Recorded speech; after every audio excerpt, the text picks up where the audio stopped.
I welcome you to learn English. இந்த சென்டென்சஸை பாருங்கள். I am under my father's control. Water level in the tank is below. இந்த below, under இந்த ரெண்டுக்கும் என்ன differences?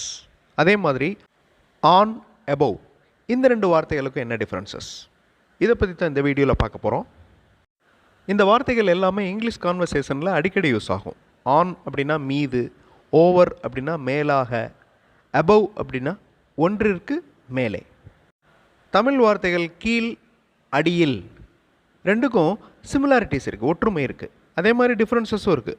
அதே மாதிரி தான் அண்டர், பிலோ இந்த ரெண்டு வார்த்தைகளுக்கும் இருக்கிற differences. I welcome you to the channel Sentax. உங்களுடைய ஸ்போக்கன் இங்கிலீஷ் ஸ்கில்லை டெவலப் பண்ணுறதுக்கு வீடியோஸ் அப்லோட் பண்ணிட்டு வரேன். ப்ராக்டிஸ் பண்ணிகிட்டே இருங்க, ஷியராக டெவலப்மெண்ட் இருக்கும். இது எல்லாமே ப்ரிப்போசிஷன்ஸ். ஆன், ஓவர், அபவ் இது எல்லாமே ப்ரிப்போசிஷன்ஸ். தமிழ் மீனிங் பார்த்தீங்கன்னா ஒரே மாதிரி தெரியும், ஓகே, பட் சின்ன சின்ன டிஃப்ரென்சஸ் இருக்குது. ஆன் அப்படின்னா மீது, ஓவர் அப்படின்னா மேலாக, அபவ் ஒன்றிற்கு மேலே. ஆன் அப்படின்னா என்ன? Covering something a part of the surface. ஒரு சர்ஃபேஸ் இருக்குது, ஒரு சமதளம் இருக்குது, அதில் ஒரு பார்ட்டு, ஒரு சின்ன பார்ட்டோ இல்லை பெரிய பார்ட்டோ அதை கவர் பண்ணுறது தான் ஆன்.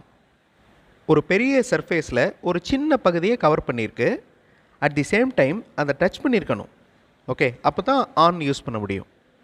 எக்ஸாம்பிள் பார்க்குறப்ப உங்களுக்கு ஈஸியாக புரியும். I put butter on the bread. இந்த பிரெட் அப்படிங்கிறது ஒரு பெரிய பகுதி, ஓகே, அது மேலே டச் ஆகிற மாதிரி அந்த பட்டர் வருது. அந்த எக்ஸாம்பிள் சென்டென்ஸ் பாருங்கள், கொஞ்சம் டிம்மாக இருக்குது.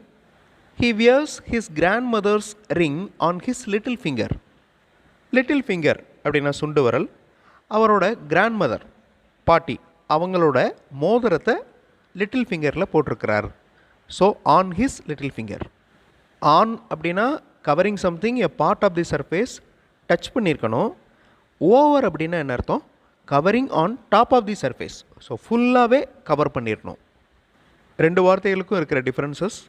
ஆன் அப்படின்னா கவர் பண்ணுறது, பார்ட் ஆஃப் தி சர்ஃபேஸை கவர் பண்ணுறது, ஒரு பகுதியை தான் கவர் பண்ணும்.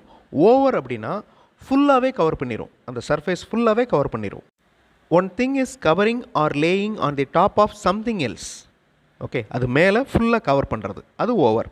அதே மாதிரி மூமெண்ட் பற்றியும் சொல்லுவோம்.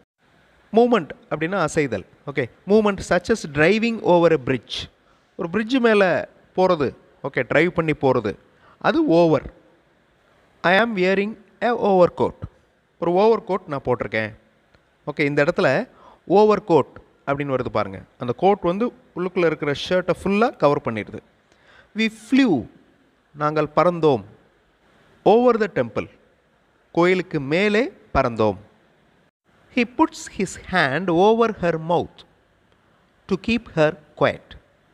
அமைதியாரு அப்படின்னு சொல்கிறதுக்கு he puts his hand over her mouth.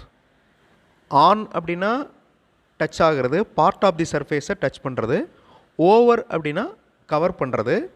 Above அப்படின்னா கொஞ்சம் ஹைட், ஓகே, கொஞ்சம் higher. Same as over, but it means higher than something else. I fly above the tower. நான் டவருக்கு மேலே பறக்கிறேன், கொஞ்சம் higher, okay. Over the tower அப்படின்னா கொஞ்சம் குறைவான உயரம். அபவ்னா அதற்கு மேலே. He lives above the first floor. First ஃப்ளோருக்கு மேலே இருக்கிறார், வசிக்கிறார். A principal is above a vice principal. இது பொசிஷன், ஒரு பதவியின் உயர்நிலையை குறிக்குது. வைஸ் பிரின்ஸ்பாலோட பிரின்ஸ்பால் போஸ்ட் பெருசு. இங்கிலீஷ் மாடல் சென்டென்சஸ் இருக்கிற வீடியோஸ் இன்னொரு சேனல் சென்டாக்ஸ் ப்ளஸில் அப்லோட் பண்ணியிருக்கேன். அந்த மாடல் சென்டென்சஸ் பார்த்தும் நீங்கள் இங்கிலீஷ் ப்ராக்டிஸ் பண்ணலாம், ரொம்ப யூஸ்ஃபுல்லாக இருக்கும். அந்த சேனலையும் பாருங்கள். ஆன், ஓவர், அபவ் இந்த மூணு வார்த்தைகளுக்கும் சிமிலாரிட்டிஸ் இருக்குது, ஒற்றுமை இருக்குது, சின்ன சின்ன டிஃப்ரென்சஸ்.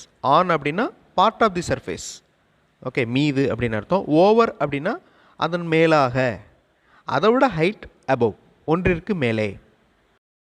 அண்டர் அப்படின்னா கீழ், இன்னொரு வார்த்தை பினீத். அதே மாதிரி பிலோ அடியில், அண்டர் நீத் அப்படின்னு சொல்லுவோம். இந்த அண்டர் நீத், பினீத் அப்படிங்கிறது ஃபார்மல்.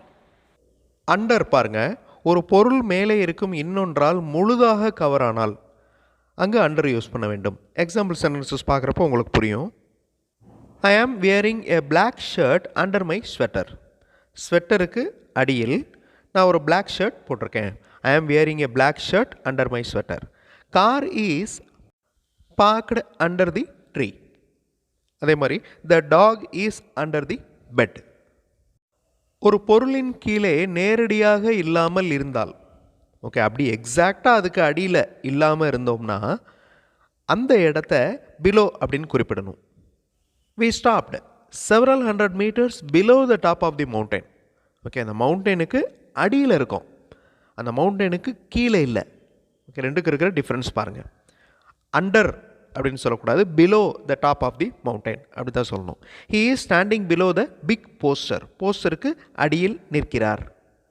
பட் தமிழில் பார்த்தோன்னா ரெண்டும் ஒரே மாதிரி தெரியும். போஸ்டருக்கு கீழே நிற்கிறாரு அப்படின்னு சொல்லுவோம். ஓகே, போஸ்டருக்கு அடியில், இப்போ below the big poster. For measurement அளவிடுதல், அதே மாதிரி டெம்பரேச்சருக்கு பிலோ யூஸ் பண்ணுவோம். காலநிலை, வெப்பநிலை, குளிர்நிலை, அந்த மாதிரி டெம்பரேச்சர் விஷயங்களுக்கு பிலோ யூஸ் பண்ணுவோம். Today's temperature of this zone is 6 degrees below 0. Okay, இந்த ஜோனில் இன்றைக்கி டெம்பரேச்சர் 6 degrees விட குறைவாக இருக்கிறது. A few parts of the city are below sea level. இந்த சிட்டியில் இருக்கிற a few parts, சில பகுதிகள் below sea levelல இருக்குது. அதே மாதிரி less than இல்லைனா younger than அப்படிங்கிறதுக்கும் யூஸ் பண்ணுவோம். There are under 50 members in the club. இந்த கிளப்பில் 50 உறுப்பினர்களுக்கு கீழே இருக்கின்றனர்.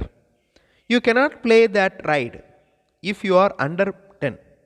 10 வயதுக்கு கீழே இருந்தால் அந்த ரைடை ப்ளே பண்ண முடியாது. beneath, underneath, இந்த ரெண்டு வார்த்தைகளும் ஃபார்மல் வேர்ட்ஸ், அதாவது ஓல்டு இங்கிலீஷ் அப்படின்னு சொல்லலாம். இதுக்கும் கீழ் அப்படின்னு தான் அர்த்தம். ஓகே, அதே மாதிரி மக்களை பற்றி இல்லை பொருட்களை பற்றி சொல்கிறப்ப இந்த பினீத் யூஸ் பண்ணி சொன்னோன்னா குவாலிட்டியில் ரொம்ப குறைவு அப்படின்னு அர்த்தம். சில இடங்களில் அண்டர்நீத் யூஸ் பண்ணுவோம். அண்டர் அப்படிங்கிற வார்த்தையை இந்த வார்த்தையை ரீப்ளேஸ் பண்ணுவோம். இதற்கும் அடியில் அப்படின்னு தான் அர்த்தம். இடங்களை பற்றி குறிப்பிட்றப்ப இந்த அண்டர்நீத் யூஸ் ஆகுது. I hide the ticket beneath a pile of papers. Pile of papers அப்படின்னா பேப்பர் கட்டு அப்படின்னு சொல்லுவோம்ல. ஓகே, நிறைய பேப்பர் வச்சு கட்டியிருக்கோம் அப்படின்னா அந்த கட்டுக்கு கீழே I hide the ticket. Okay, அடியில். We slipped a note of contact number underneath the door. அந்த சென்டென்ஸை பாருங்கள், ஸ்லிப்டு அப்படிங்கிற வார்த்தையை யூஸ் பண்ணியிருக்கோம். ஸ்லிப்டு அப்படின்னா ஒரு நோட் ஒரு சின்ன பேப்பரில் எழுதி கதவுக்கு அடியில் இருக்கிற துளை வழியாக உள்ளே தள்ளுறது ஸ்லிப். அது வேர்பு. ஓகே, இங்கே பாஸ்ட் டென்ஸில் இருக்குது ஸ்லிப்டு. ஐ ஆம் அண்டர் மை ஃபாதர்ஸ் கண்ட்ரோல். நான் என் ஃபாதர்ஸ் கண்ட்ரோலில் தான் இருக்கேன். Water level in the tank is below to the normal. நார்மலை விட ரொம்ப குறைவாக இருக்கிறது. த டிம்பிள், குழி விழுதல், கன்னத்தில் குழி விழுதல். The dimple appears below his right eye. We cannot work under him. அவருக்கு கீழே வேலை செய்ய முடியாது. He scored below average marks. அவர் பிலோ ஆவரேஜ் மார்க்ஸ், ஆவரேஜ் மார்க்ஸை விட குறைவாக எடுத்துள்ளார். இப்போ உங்களுக்கு அண்டர், பிலோ, பினீத், அண்டர்நீத் இதெல்லாம் எங்கே யூஸ் பண்ணலாம் அப்படின்னு தெரிஞ்சிருக்கோம். மீனிங் பார்க்குறப்ப சின்னதாக கன்ஃபியூஸ் பண்ணுற மாதிரி தெரியும். பட் சென்டென்சஸில் ஃப்ரேம் பண்ணி ப்ராக்டிஸ் பண்ணிங்கன்னா இந்த மீனிங் எப்போவுமே ஞாபகத்தில் இருக்கும். அடுத்த வீடியோவில் இன்னொரு இன்ட்ரெஸ்டிங்கான கிராமர் எக்ஸ்ப்ளனேஷன், இன்ட்ரெஸ்டிங்கான கிராமர் எக்ஸசைஸோடு பார்க்கலாம். தேங்க்ஸ் ஃபார் வாட்சிங் and thanks for your valuable comments.